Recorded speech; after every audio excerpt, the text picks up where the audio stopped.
A esta hora, à sexta-feira, comenta-se a atualidade num programa chamado Visto de Fora, que começa agora mesmo e por isso mesmo. Sérgio Costa, bom dia para ti, que Bom vais dia. dar aqui os bons dias ao Olivier e à Begonha. Bom dia, bem-vindos. Bom dia. Há aqui uma nota antes da atualidade da semana, há aqui uma nota que temos que sublinhar. Eu ouvi há pouco a Teresa dizer que, Olivier, que mudaste de visual. Conta-nos tudo. Não mudei de visual, nada. Não, só porque eu cortei o cabelo. Sim. E tudo isso, e deitei direito a estas bocas. Não, mas foi sublinhado em um antena, novo corte portanto. de cabelo, é um Exato. bronze, isto nota-se, não é? Begonha, Olá, conta-nos tudo, o que é que se passa com a Olivier?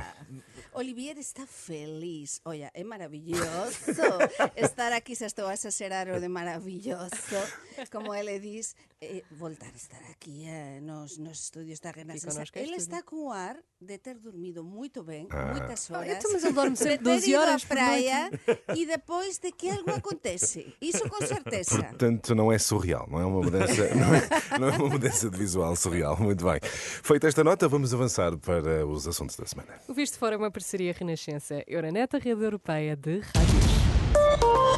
Euronet Plus. E a marcar esta semana a aprovação do Pacto de Asilo e Imigração no Parlamento Europeu.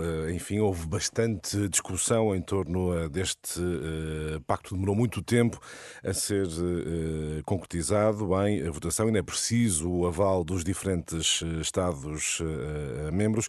Mas, Olivier, tu com o novo visual, começo por ti, pelo que leste, pelo que ouviste, é do teu ponto de vista. Enfim, são 5 medidas, iríamos estar aqui muito tempo a sublinhá-las, mas 5 medidas interligadas para, de alguma forma, regulamentar a imigração no espaço europeu. Pelo que ouviste, é um pacto aceitável? Eu acho que é um pacto aceitável. Bom, lá está, é como tudo. A esquerda considera que é medidas demasiadas duras contra os migrantes, e a extrema-direita considera que as medidas não são fortes o suficiente. Eu diria que não, para mim é de facto aceitável, sendo que nunca podemos esquecer que nem é tudo o que nós queremos que está dentro de uma lei. Nunca isto acontece. Nunca. E, sobretudo, eu acho que esta questão do pacto mostra que a questão dos migrantes deve ser um assunto europeu e não apenas de soberania nacional. A soberania nacional, ela é importante, mas no que diz respeito à questão dos migrantes, se não há solidariedade europeia, então não há forma de resolver esta questão. Eu vou dar um exemplo, só para terminar, que é a Itália.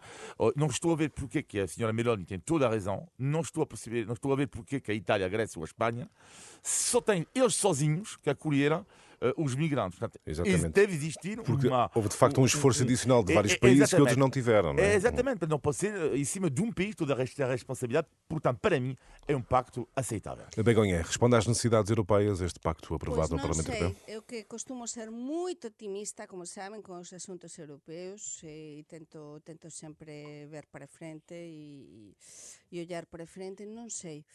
Porque eu teño as miñas dúbidas. É un dos nosos grandes problemas o tema migratorio. E entón eu acho que aínda se podería facer máis e, sobre todo, que se callar é demasiado...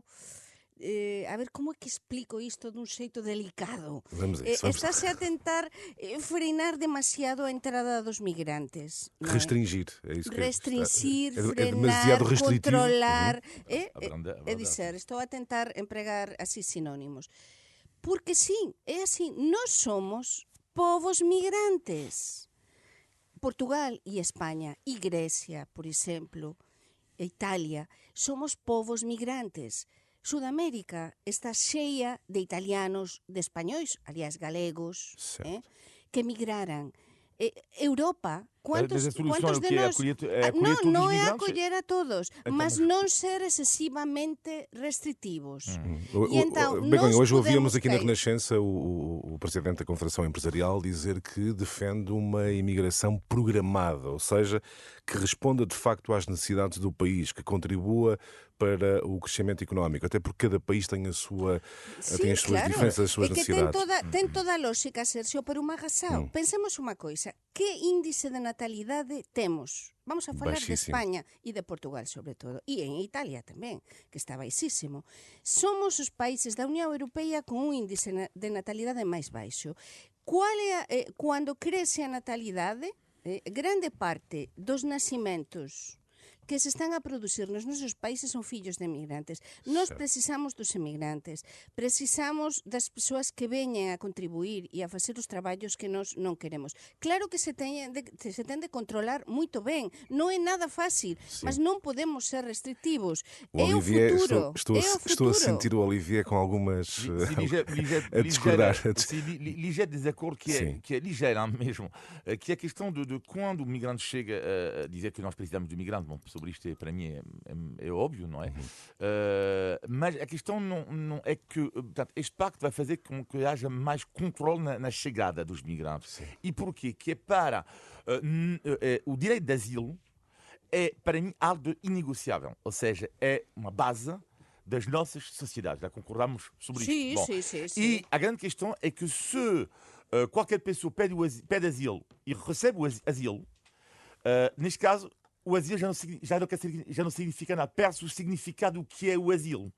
E temos que voltar à essência do que é o asilo. Nós não podemos confundir alguém que recebe o asilo, mas existem condições para tal. Sim. Existem condições. E temos que ter muito cuidado. Porque depois, atrás disso, temos a extrema-direita que pode aproveitar desta situação para dizer não, porque não há asilo para ninguém. Não é bem assim. Mas eu acho que é um tema tão complicado e tão complexo. Por quê? Porque a realidade dos países é diferente. Dos países europeus. Mas, Begonha, porque os países que recebemos migrantes non temos a mesma realidade que outros países. É verdade que eses migrantes entran, por exemplo, pelo Estreito de Gibraltar, que está clarísimo, ou pelas Canarias, como está a acontecer, e depois van a outros países, pode ser da Unión Europea, por exemplo, a Alemanha. Mas a situação é diferente, então não é igual. Como é que vê isto? Por exemplo, um belga... É uma matéria em que achas que não deve haver uma normalização. Mas o espanhol tem que pagar... É uma coisa que não estou a perceber. Esta lei, este novo pacto, vai fazer com que, se for aplicado...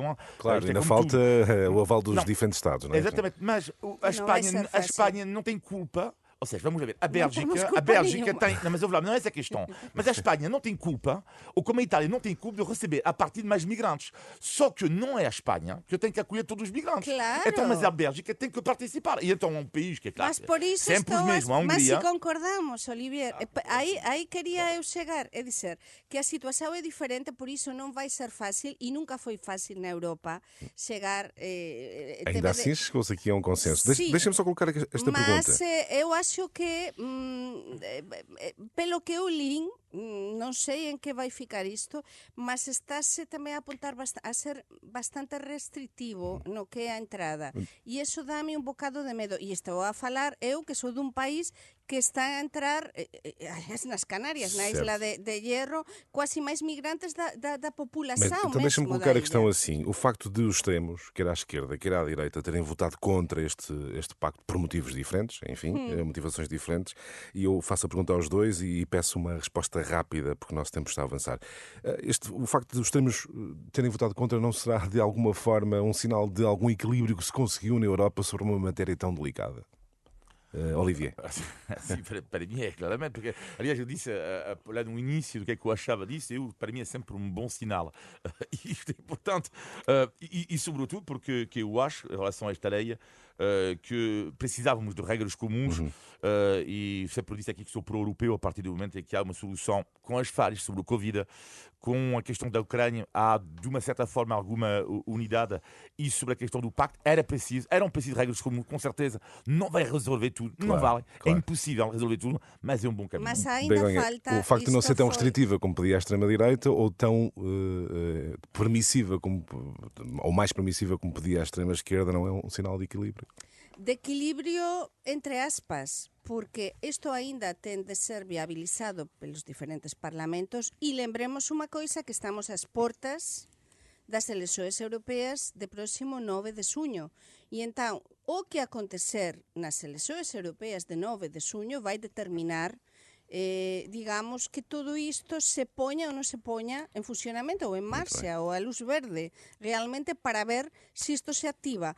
Non é mau que se debata, que se chega a un primeiro acordo, mas é un problema de tal profundidade e dificultade que eu tenho as minhas dúvidas. Muito bem, se estão sublinhadas então, vamos avançar para outro tema, porque esta semana José Borrell disse acreditar que a Rússia tentará influenciar eleições europeias, desde logo as de junho, para o Parlamento de Estrasburgo. Percebemos, Olivier, que a Rússia pode ser um fator até para alimentar populismos, nacionalismos. Aqui o que importa é perceber, não haverá estratégias para impedir Moscovo de influenciar eleições na Europa? É complicado. Eu diria que é preciso que cada país tenha, de facto, umas barreiras, por assim dizer, importantes sobre a questão da desinformação, sobre a questão da segurança informática. Tudo isto é muito importante, porque não há dúvida nenhuma que a Rússia vai tentar, de facto, fazer ingerência nas eleições europeias e, sobretudo, com uma ideia por trás que é absolutamente que a extrema-direita ganha. Isto é super importante e, sobretudo, alguns partidos, porque nós não podemos misturar também todos os partidos de extrema-direita no mesmo saco. Sim. Há partidos, por exemplo, que eu considero da direita radical ou de extrema-direita, mas que é a partir da Meloni, que a Meloni não é, ela é pró-atentista e não é pró-Putin, versus a AfD na Alemanha, o FPÖ na Áustria, que são, para mim, há ligações claríssimas entre eles e Vladimir Putin. E, portanto, Putin tem tudo a ganhar mesmo, e, de facto, é de recear que haja, de facto, ingerência. O que deve fazer a Europa, Begonha, perante esta ameaça de ingerência de Moscovo nas diferentes eleições europeias? Olha, pois não sei os serviços secretos o que estão a fazer, mas todos sabemos que se entrometem, como dizemos em espanhol, moitos rusos. Nós en España agora estamos ás portas de máis 2 eleições regionais no País Vasco. Por certo, que todas as sondaxes dan isto histórico Vitoria a Bildu, as que saíron, que os independentistas da Bildu, que foran... Ou seja, é vantajoso para Moscovo ter claro, uma Europa mais dividida. A iso quero chegar. E depois na Cataluña, a ver que acontece con os independentistas, que como xa comentamos neste programa, e saiu en moitos mídia de todo o mundo, non é? A Rusia supostamente apoiou e moito a Puigdemont, non é? E a causa independentista. Dizer, a Rusia continua e vai continuar a apoiar as causas e as eleições que considera que poden dividir, non unir, para eles ter cada vez máis poder. Iso van continuar enquanto Putin continue con tanto poder e a Rússia continue con tanto poder. Haverá sempre essa ameaça. Sempre. Muito bem. Outro tema a marcar os últimos dias, do ponto de vista internacional, o aviso de Joe Biden, presidente dos Estados Unidos, a Israel sobre a sua estratégia para Gaza, ameaçando retirar o apoio tão forte como tem sido até aqui, se continuar a estratégia de Israel militar para a faixa de Gaza. Que influência terá este posicionamento de Joe Biden na política externa europeia para com Israel, Olivier? Eu acho que não vai mudar grande coisa. Eu acho que a grande questão aqui, que é a Europa metida num sarilho, que é essa questão ao contrário da questão da Ucrânia, porque a Europa, no que diz respeito a Israel, não fala de uma só voz. Isto é a primeira dificuldade. Segunda dificuldade, no que diz respeito a Israel, Palestina versus a questão da Ucrânia-Rússia, é que, numa primeira fase, a Europa, eu acho que ficou claríssimo, condenou a organização terrorista do Hamas, e depois começou a ver que uma democracia chamada Israel começou a ver que esta democracia não estava a respeitar de forma clara o direito humanitário e o direito internacional. E isto é a grande questão, com o grande problema das democracias ocidentais, é que observaram isto. E a partir daí, onde é que tu te vais colocar? Exato. Como estabelecer o equilíbrio, não é? Defendes uma democracia que, ao mesmo tempo, poderá estar a cometer alguns crimes humanitários. É a grande questão da Europa. É também para ti esse ponto de análise a sublinhar, Begonha? Que influência terá este posicionamento de Washington para Eu penso a Europa? Penso que máis do que está a dizer Olivier, porque as declarações eu acompañei e gostei as declarações do Biden do outro día nesa entrevista televisiva. Ele foi moito claro, moito frontal, Estados Unidos é o grande aliado de Israel, o grande aliado desde sempre. Exato. E, de feito, o Biden esteve lá, esteve parte do seu governo en diferentes momentos dos últimos 6 meses. Que acontece? Eles están tamén fartos, é dizer, Israel está a ficar isolado, está a ficar susiño. Entón, cando nós agora vemos filmes da Segunda Guerra Mundial e a desgraza, a tragedia, o holocausto contra os xudeus, pronto xoramos. Mas é que agora eles están a facer algo moito grave. E temos a un líder, temos a un primeiro ministro que é un perigo público. E entón, no seu propio país está a dividir cada vez máis aos israelitas. Temos unha grande parte que está con ele e que depois dificultan o traballo dos xornalistas internacionais, como se E a Europa tem que ter atenção a isso mesmo e claro, eventualmente e terá que depois mudar. temos outra parte que está super en contra e que sempre esteve, e depois a opinión pública internacional, todos os que inicialmente, lembrese, há 6 meses, cando comezou o conflito, porque o conflito comezou por Hamas, é verdade, o asesinato naquele concerto, é verdade, mas Israel está a tentar solucionar isto, a matar a miles e miles e miles de pessoas. Iso non ten justificação possível. E a Europa tem que ter isso em conta, porque, enfim, tem de ter, e ele está a ficar sozinho. Está o então, humanismo. eu penso que estas declarações do Biden são muito importantes, mas muito mais importante, por desgraça, vai ser o resultado das eleições dos Estados Unidos no mês de novembro, teremos e quem muito é que falar. ganhar vai ser decisivo. Teremos muito que falar quando chegamos a esse momento. Terminamos aqui a análise aos temas internacionais, aos temas europeus, avançamos para a atualidade nacional. Eu relembro quem nos está a ouvir que este programa, para além de ser sempre à sexta, esta hora chama-se Visto de Fora e é uma parceria Renascença-Euronet, a rede europeia de rádios.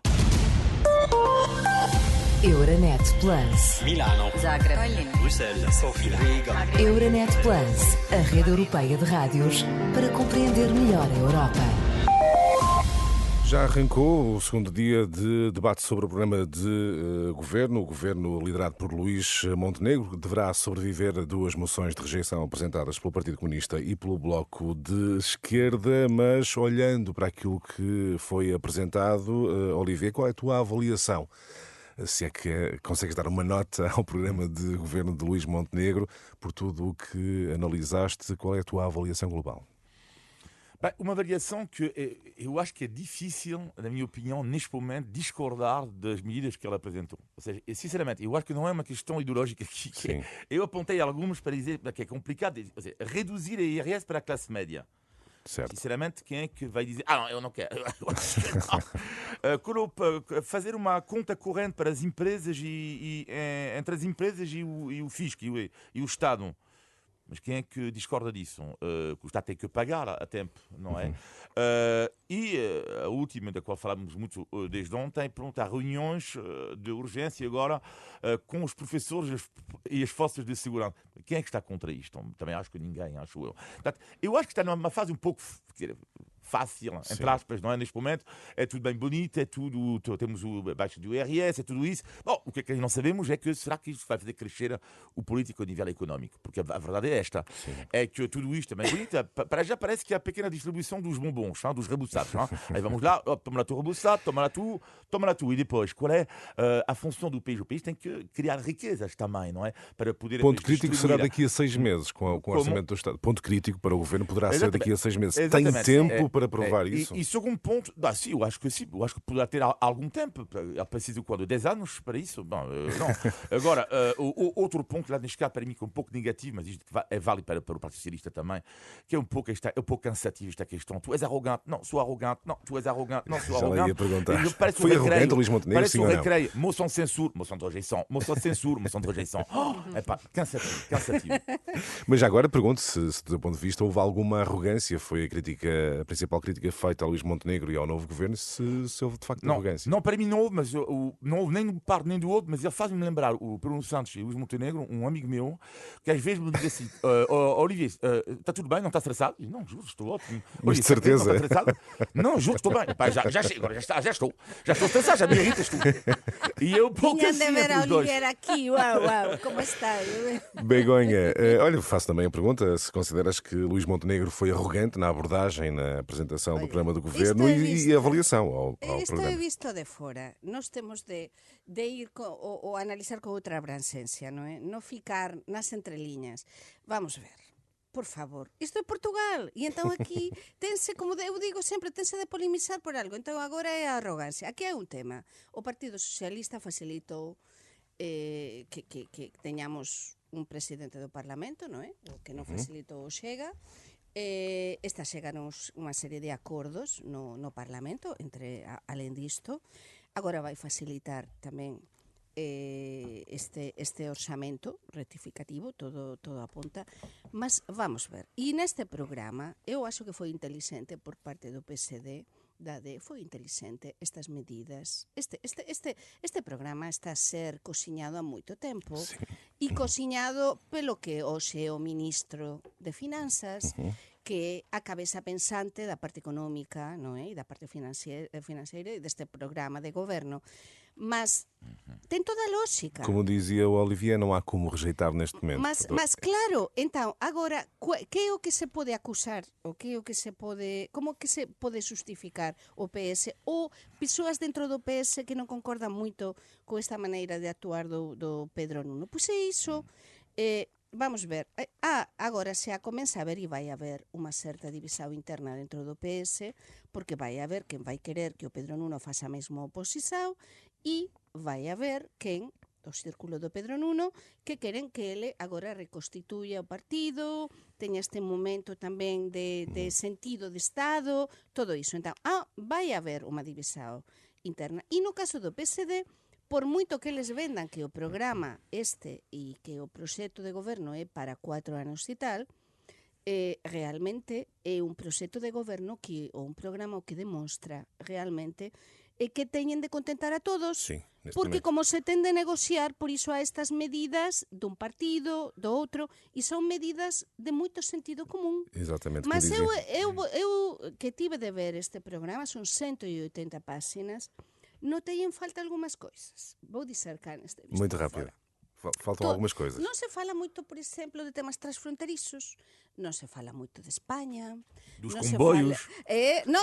Dos comboios fálase. Atenção, dos proxectos do TGV, igual que se fala do Muito bem. aeroporto de Lisboa. É un bom ponto, Olivia. Também non achas se que... fala e dos proxectos da ferrovía, que son prioritarios. Sí que se fala, mas non se dan datas. Olivia, Non se dan datas. é um bom ponto lançado aqui pela Begonha. O que é que poderá estar a faltar neste programa de governo?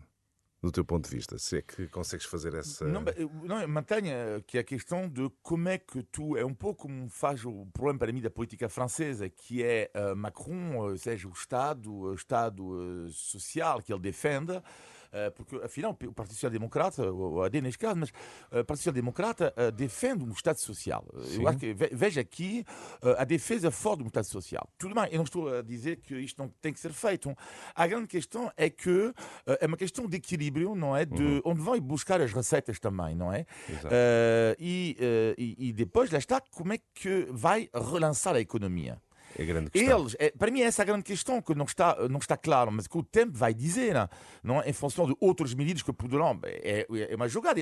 Eles acham, de facto, que através do baixo do IRS e do IRC, vai conseguir, neste caso, relançar um pouco a economia, não é? Eu tenho as minhas dúvidas que sejam medidas estruturais importantes, não é? Também vamos ver o plano dos 60 dias da saúde. Isto também vai ser fundamental para avaliar este governo. Que solução, que parceria com o privado, como é que isto vai ser articulado? Vai ser importante. Muito bem. Begonha, só para terminar este ponto, quanto à performance parlamentar, Luís Montenegro estava afastado há uns anos do Parlamento. Que avaliação é que tu fazes? Surpreendeu de alguma forma? Pois teño de dizer que sim. Porque eu estou a ver un Luís Montenegro que está a crecer cada día. Estou a ver un Luís Montenegro que si na campaña electoral, xa comentábamos cá inicialmente, ele comezou así moito en baixo, non é? E comezou a crecer. Neste caso, o vexo como con todo moito ben articulado.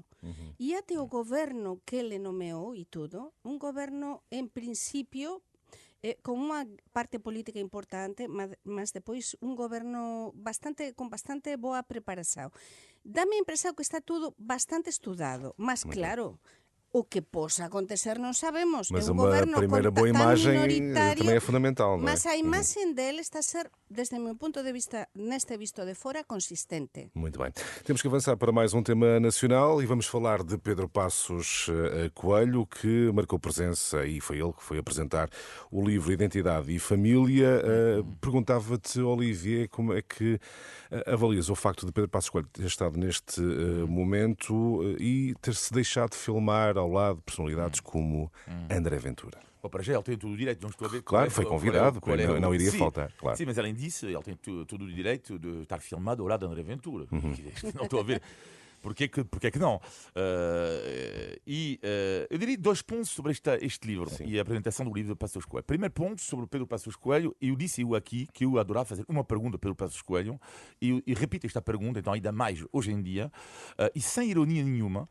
Pedro Passos Coelho, por que você não adere ao Chega? Ele sublinhou que é do PSD, não há dúvida. Não, mas é uma pergunta. Eu gostava de saber qual é a diferença entre a ideologia dele e a ideologia do Chega. Eu gostava que esta pergunta, sem ironia nenhuma, fosse feita pelo Passos Coelho. Este é o primeiro ponto. O segundo ponto sobre a questão do livro Identidade e Família, é super interessante. Mas mesmo super interessante. Para mim é muito complicado falar disto porque toco-me imenso, porque primeiro sou jornalista, segundo ponto, sou cristão, terceiro ponto, fui educado por jesuítas, mas não partilho em nada, esta visão da vida. Por uma razão, eu vi um artigo incrível de Henrique Raposo no Expresso, que é uma coisa que eu nunca entendi, que é, eu, por exemplo, posso falar porque não se importa, 10 segundos, eu sou pai de família, se eu tenho 2 filhos apenas, sonhava ter 14 ou 15, mas parei a 2. Ai, Olivier. Mas parei a 2. Para mim, eu sou representante, atrás, do que algumas pessoas chamam a família tradicional. Sim. Mas eu sou eu. Eu nunca entendi na vida como é que tu tens as regras do jogo para a felicidade dos outros. Nunca entendi. Mas em democracia também mas, claro. Há que haver espaço a quem pensa diferente. Essa é a essência da democracia, não é? Não, exatamente. De um lado e do outro, não é? É exatamente o que eu quero chegar. Que é também aceitar que há outras pessoas que têm uma outra visão.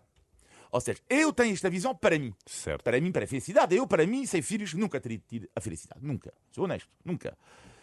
Sem mulher, eu nunca teria tido felicidade. Não, a nunca. Felicidade é que mas tens há agora. pessoas que têm uma outra visão da felicidade. Ou sem mulher, ou sem filhos.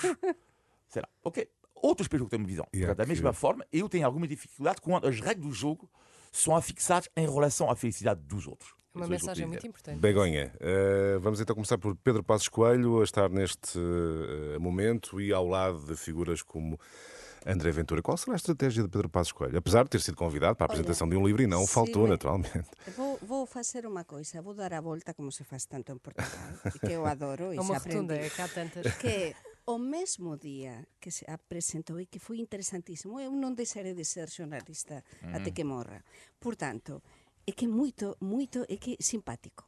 O mesmo día que o Pedro Passos Coello á tarde apresentou o libro Identidade e Familia, e ese mesmo día, e acompañado do Chega, non é? Do André Ventura, ese mesmo día de mañá, na Fundación Gulbenkian celebrouse Foro La Toja Identidade Ibérica.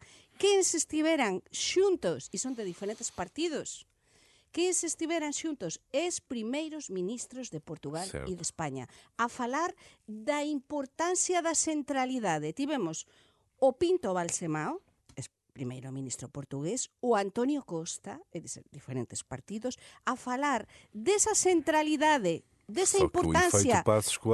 E tivemos ao Mariano Rajoy e ao Felipe González es primeiro ministro español socialista, e Mariano Rajoy, conservador do Partido Popular, que non partillan moita ideoloxía, mas teñen un ponto en común: centralidade e anti-extremismos. Feita essa volta... Ese mesmo día, á tarde, insistían, e eles sabían que se apresentaba este libro de Passos Coello, e os xornalistas aproveitaran en Portugal tamén isto, moito, e depois esa mesma tarde, O Pasos Coelho apresenta este libro e dice, son dúas maneiras moito diferentes. Nese foro La Toja esteve o presidente do Parlamento, o ministro dos Negocios Estrangeiros, Paulo Rangel. O tema diferente non, porque falouse precisamente dos extremismos neste foro La Toja, do perigo dos extremismos, do perigo da extrema direita, do perigo do populismo, e depois encontramos este libro do Pasos Coello que o que defende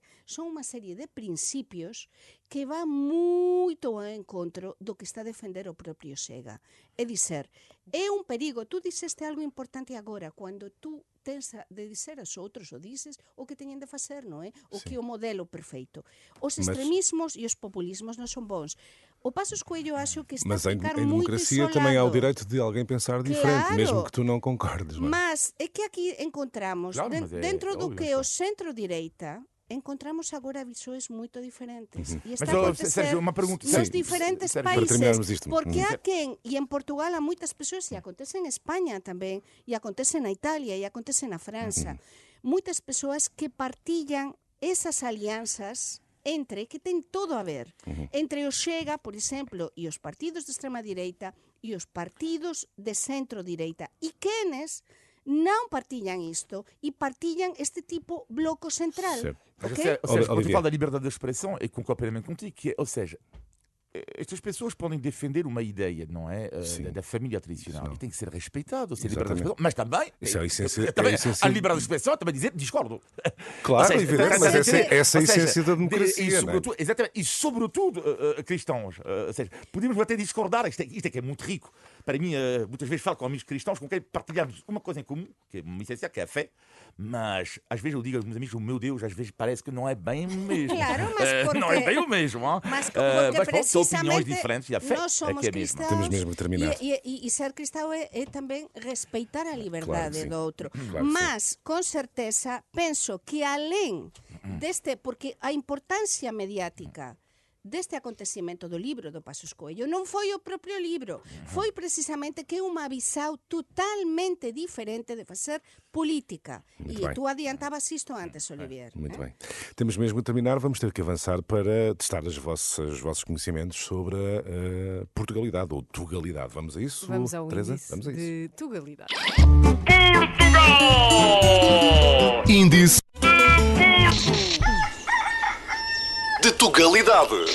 E chama-se este programa Visto de Fora precisamente porque temos duas visões, a da Begonha e do Olivier, sobre o nosso país, e às vezes as coisas encontram-se aqui muito. Então não é que eu descobri que o município de Bragança tem uma freguesia com o nome de um país europeu. E pergunto-vos qual é o país. E vou-vos dar 3 hipóteses. O município de Bragança. Ou seja, em Bragança... Um município do distrito de Bragança, é isso? Exatamente. Em Bragança existe uma aldeia que tem o nome de um país europeu. Já sei. Vou dar 3 hipóteses, e para quem está a ouvir também: Japão, França ou Suécia? França, claro. França. É a vossa resposta final, mas certeza sem absoluta. hesitar, mas porquê? Porque eu já ouvi falar tanto de Eles sabem muito, eles sabem muito. Os franceses, em França, os franceses, mas não são franceses, já vi várias Os franceses, mas não são franceses. É isso. Como assim? Não. Eu diria França. Eu senti agora uma hesitação do Olivier quando Não, mas é eu pus esta França, música. não é França. É França. É França. França, certa. Boa, acertamos os França é dois. uma aldeia e freguesia Mas como é que portuguesa são os do habitantes município. desta aldeia? Não são franceses. Não devem sei. ser franceses. Boa não é? pergunta. Como é que se chamam os habitantes desta aldeia? Por acaso não sei. Olha, eu ser diria franceses. francesinos. Francesinos? Francesinos? Não podem Olha, ser se alguém da aldeia de Não, mas deve ser, França imagino que os habitantes são nos franceses, está não é? a Imagino. ouvir, Deve ser Então, francês. se por o Cuba no favor, Alentejo... que São nos cubanos, digam, mas que nos digam eles, Não, pode ser os cubarenses. ouvintes. Pode ser cubarenses, não sei. Se temos alguém a ouvir-nos de Exatamente. França, de França. Portugal. De França de Bragança. Portugal. E no Como Cuba, é e que no se Cuba no chama? Alentejo. Eu acho que são Francesinhos. Digam-nos no 962-007. Serão os francesões, atenção. Temos que levar Vamos isso. lá também ao positivo e negativo desta semana. Começamos com os negativos, se calhar agora sem esta música, porque não faz muito sentido, não é? Sim. Begonha, negativo da tua semana. Olha, o negativo foi ontem. Nos voltábamos dunha reunión na escola do noso fillo pequeno e eran, porque a reunión foi bastante cedo, eran 11 da mañá e en teoría para entrar en Lisboa 11 da manhã, altura das Amoreiras, tal, xa non debe haber tránsito. Que acontece en Lisboa, que há tránsito a todas horas. E para entrar en Lisboa é unha confusão. Por isso apaga o comboio. Por isso apaga o comboio, por favor. As persoas están tan habituadas que xa te oven a radio, fican paradas. É normalísimo, xa facen de todo no carro, non é? Mas, olla, non é normal isto. Non é normal. Ás 11 da mañá, esta cuantidade de tránsito non foi por un accidente, non foi porque... Non, foi... Segundo me dicen que agora cada vez, como eu normalmente a esas horas non costumo estar de aquí para lá, non me parece normal ás 11 da mañá tal cuantidade de tránsito. Ou as persoas entram muito tarde a trabalhar. Olha, mas por exemplo, à sexta, como há muita gente que tem hipótese de ficar em teletrabalho, à sexta de manhã há menos trânsito, que é curioso. Vamos ao teu negativo da semana, Olivia. O meu negativo é algo que admito que nunca gostei imenso em Portugal, algo que também nunca gostei muito em Espanha e algo que nunca gostei muito na Itália, que é a criança reia. Então, basicamente, eu vou explicar que a criança traço reia. Eu vou explicar o que é para mim. A criança reia é onde tudo é quase tudo é permitido a uma criança. Eu admito que neste caso sou muito conservador, não? Posso admitir. Lá está a liberdade de expressão, não é? Ou seja, passamos de um extremo da geração dos meus avós, onde, infelizmente, de forma escandalosa, as crianças não tinham direito a falar à mesa. Não, é uma vergonha. Sim, hoje em dia é exatamente o contrário. Nunca entendi. Que é, vou dar um exemplo, esta semana aconteceu novamente, uma criança de 8 anos à mesa a dar lições de vida aos pais dele à mesa. E sem que os pais lhe dissessem nada. Uau! Isso foi numa mesa ao lado da tua? A mesa ao lado da minha. Uau! Mas a criança, não, inacreditável. Não, mas dava lições de moral sobre a vida. Com 8 anos de idade. Mas pode ser uma boa lição. Não, lições de vida não. E passamos de um extremo para o outro. E isto faz-me lembrar algo que eu vi, um texto magnífico de um psicólogo que dizia que é por causa disto que temos um problema grave de egos hoje em dia. Nunca tivemos tantas pessoas com egos elevados. Porquê? Porque desde pequenino as pessoas acham sempre que eles têm a verdade. Ora, há 7 anos, com todo o respeito, tu não tens verdade sobre a vida ainda. Concordo contigo. É o meu negativo da semana. E eu recomendo ler o livro de Urra, que é un psicólogo que é moito coñecido tamén en Portugal, que é español. O pequeno dictador foi traducido ao portugués e é el pequeno dictador, precisamente de educar así os fillos e o problema que há depois, non é? Que os fillos mandan máis do que os pais. Eso é un perigo. Eu falo como mãe tamén, eu concordo contigo. Muito bem, vamos aos positivos da semana, Begonha. Pois vamos relaxar agora. Vamos relaxar. E neste caso, o que eu dicía antes, para min foi moito agradável e realmente moito positivo ver xuntos en Lisboa esta semana no Foro Español, no Foro La Toja Lisboa, ver xuntos a personalidades tan diferentes que pensan dun xeito tan diferente que foran persoas que dirixeran os nosos países a concordar no esencial, como foi o Rajoy, como foi o Felipe González, como foi Pinto Balsemao, como foi Antonio Costa, como Carlos Moedas, como Rui Moreira, como o presidente da Cámara Municipal de Barcelona, todos a concordar no esencial, que é a centralidade, o sentido común, o que é o sentido democrático en contra dos extremismos e dos populismos, que realmente son os grandes problemas do noso tempo. Então, ver a todos dun xeito tan distendido, a falar de iberismo, a falar do que nos une aos ibéricos, como non vai ser para mí o mellor da semana e ver a tantas persoas coñecidas. Foi mesmo muito bom. Olivia, o teu positivo? O meu positivo tem a ver com uma tradição magnífica que eu acho em Portugal que há em Espanha também, que por acaso não há em França, que é o traje académico, porque eu digo isto porque o meu filho comprou ontem o seu traje académico. Traje que ele nunca vai lavar, não é? Exato. E achei magnífico porque eu nunca tive isto, não existe em França, exceto não, alguns colégios. Não, em Espanha também não. Eu pensava que em Espanha existia em algumas universidades. Não existe, não. Ok. Tu achas elogias o traje, é isso? Sim, exatamente. Um traje académico que acho bonito. Esta tradição, aliás, ele tem os brasões para pôr lá o brasão da cidade, entre outros, onde nasceu, onde eu nasci, onde a mãe dele nasceu, a bandeira de Portugal, a bandeira da União Europeia. Uau! Eu vi isto e eu teria sonhado um dia ter um traje académico e cantar na rua a Mulher Magra. A mim não me convém, não me convém. Tu queres isso? Eu quero ir para as tunas. Eu quero ir para as tunas. Uau! Mas Muito apaixonado. O que é que a ver? A paixão com esta música. Mas eu sempre sonhei, cada vez É que a eu vou nas primavera. ruas de Lisboa, do Porto, e quando vejo estudantes com trajes académicos a cantar, eu adoro esta música, a Mulher Magra, a Mulher Gorda, mas eu gosto do segundo parágrafo. O primeiro é giro, mas o segundo parágrafo ainda melhor. E a Mulher Magra, etc. Era o meu sonho. Já não se faziam músicas dessas hoje em dia, não é? Já não se faziam essas Ah, não. letras. Mas olha que eles cantam outras coisas também. Mão Eu sei. direita, mão direita. Depois vais também Sim, ver pô. esta parte. É isso, não, ele vai, Enfim. vai ensinar-me, com certeza. Muito bem, foi o Visto Fora. Estamos de volta na próxima sexta-feira, sempre a esta hora. Portanto, obrigada, Olivier, Tchau, Begonha obrigado. e Grande claro, a abraço. ti, Tchau, tchau. Sérgio Costa. Bom fim de semana. E ele teve o traje, Bom o fim Sérgio de também ou não? semana. Ele teve o Não, traje, não o Sérgio, tive, não. Não tive. Por acaso o Sérgio fizeste, tem não? ar de. Nem às pratos Não, foi. o Sérgio é músico. O Sérgio estava a dar um concerto, O Álvares. Sérgio tem de ter outro Eu visual. Tem só de ter outro deixo- visual. compridos, é a Hawaii. Só me sujeitei à praxe um dia, Luís. Depois, Muito bem. não, já chega. Muito bem. Bom fim de semana, e Tchau, até tchau. já.